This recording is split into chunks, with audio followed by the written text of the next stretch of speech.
By the summer of 2006, one of the fastest growing companies in internet history was quietly running out of money. It had no meaningful revenue. Its legal team was fielding threats from some of the most powerful media companies on earth. Its servers were burning through bandwidth at a rate that made investors nervous, and every single day, millions more people showed up, which made the problem worse, not better. The company had been alive for less than 18 months. It had 65 employees, and it was sitting above a pizzeria. The company was YouTube, and what happened next changed the internet forever.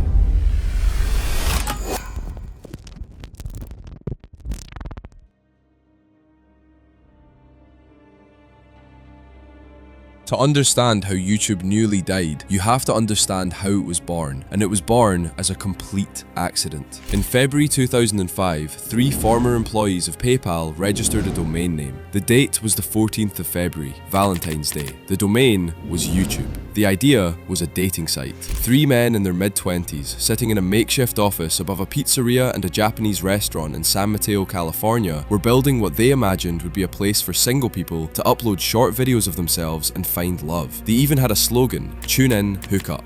The founders themselves took to Craigslist, offering $20 to any woman who would upload a video of herself to their new, empty site. 5 days after launch, not a single video had been uploaded. Not one. The dating site was a complete failure. Nobody came. Facing a dating site with no dates, the founders made a decision that would change the world. They opened the platform to any video at all. Not just dating profiles, anything. Home videos, sports clips, music, anything a person wanted to share. The first video ever uploaded was 19 seconds long. It showed co-founder Jawed Karim standing in front of the elephant enclosure at San Diego Zoo, pointing out that elephants have very long trunks. It was posted on the 23rd of April 2005. There was nothing remarkable about it, but it was the first. What came next was remarkable.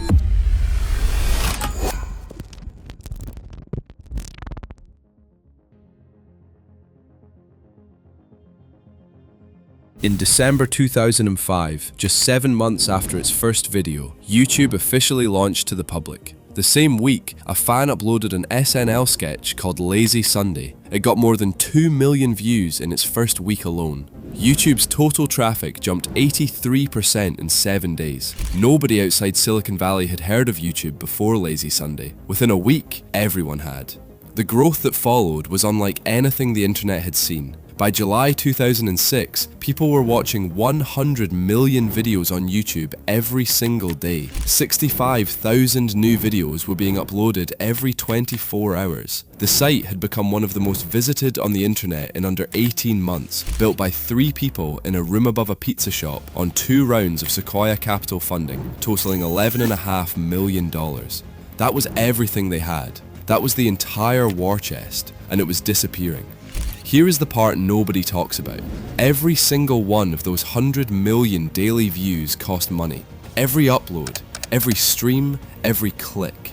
YouTube was not making a penny from any of it. There was no advertising model, no subscription, no revenue of any meaningful kind. Bandwidth costs were approaching $1 million every single month, paid almost entirely to the company delivering the video streams. There was just a site that tens of millions of people loved that was bleeding cash every moment those people were on it, and a team of 65 people trying to figure out how to make the numbers work before the money ran out.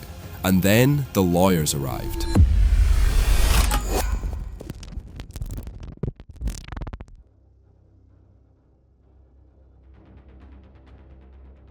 The first warning shot came in February 2006, less than 2 months after Lazy Sunday had made YouTube famous. NBC Universal, which owned the sketch, sent a takedown notice and had the video removed. It was a preview of what was coming. The problem was structural. YouTube allowed anyone to upload any video. That meant millions of clips from television shows, films, and music videos were being watched on YouTube without the copyright holders receiving a penny. The media industry was watching its own content drive record traffic to a website it did not control and could not monetize. The threats escalated. Universal Music Group threatened to sue. The English Premier League threatened to sue. And then, in March 2007, by which point Google had already stepped in, Viacom filed a lawsuit demanding $1 billion in damages. $1 billion. against a company that had raised just $11.5 million in its entire existence. YouTube's only legal shield was a piece of legislation called the Digital Millennium Copyright Act, which said that internet platforms could not be held responsible for what users uploaded, as long as they removed infringing content when asked. YouTube had complied with every takedown notice it received, but the volume of uploads was so enormous, and the legal costs of fighting billion-dollar litigation so vast, that the shield was becoming a liability of its own. The company was caught in a vice. Growth was killing it financially, success was making it a legal target, and the runway was running short. That is the moment three men walked into a Denny's restaurant in Redwood City, California, and sat down across from Google.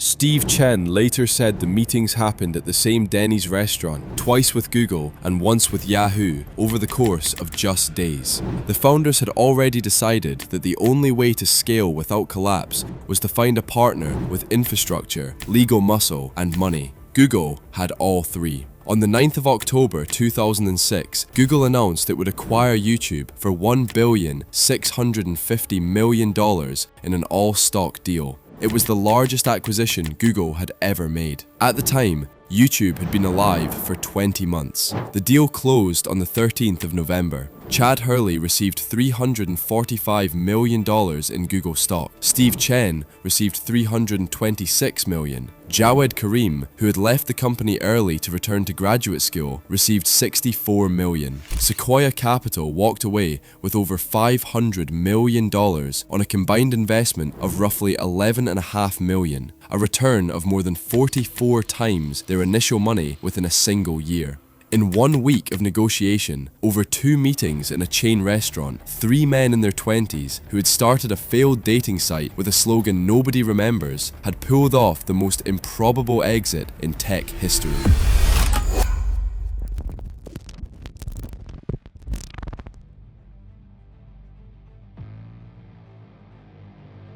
Chad Hurley stayed on as CEO of YouTube under Google until October 2010, then stepped back into an advisory role. Today, he's an investor in sport, a minority owner of the NBA's Golden State Warriors and Leeds United in the Premier League. Steve Chen left YouTube in 2009, co-founded several ventures, including a food live streaming platform, and eventually moved his family to Taipei. Jawed Karim, the quietest of the three, enrolled at Stanford the day the acquisition closed. He became one of the first investors in Airbnb before it was worth anything, and has uploaded exactly 1 video to YouTube in 20 years. The platform itself is now led by Neil Mohan, who became CEO in February 2023. Under Google's ownership, YouTube generated $31.5 billion in advertising revenue in 2023 alone, and today has 2.7 billion monthly active users worldwide. The Viacom lawsuit, the $1 billion nuclear threat, dragged on through the courts for 7 years. It was eventually settled in March 2014. No money changed hands.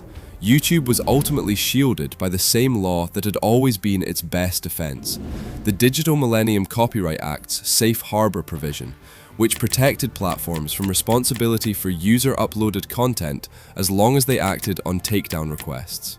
The platform they built and sold for $1.65 billion is now estimated to be worth $550 billion.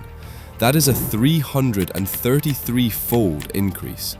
Each of the 2 principal founders, had they held on, could theoretically hold a stake worth more than $100 billion today.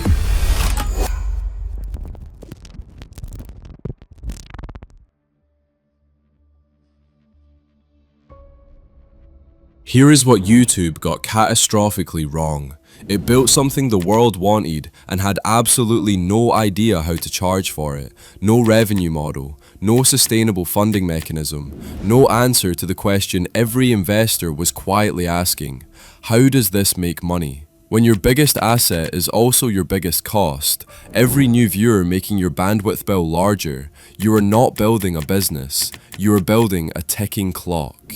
Here is what YouTube got brilliantly right.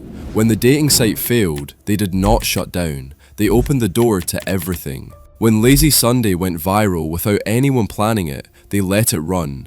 When the legal threats started, they sold to the one company in the world that had the resources to absorb them. Every instinct the founders had, pivot, scale, exit, was correct for the moment they were in. The missed opportunity is harder to talk about.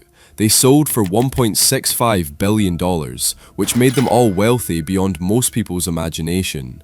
But the platform they built, under Google's ownership, is now worth somewhere in the region of $550 billion. That is not hindsight, that is the price of certainty.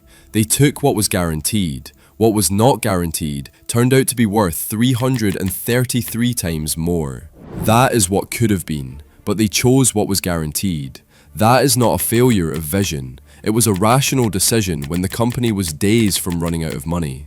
Still, it is hard not to wonder what would have happened if they had just a little more runway to say no. Would you have done the same?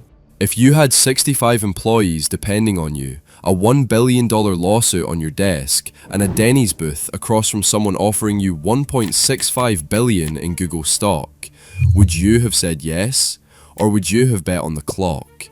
Drop your answer in the comments, because the same question faces every founder who ever built something people actually want. And we will be back next week with another one.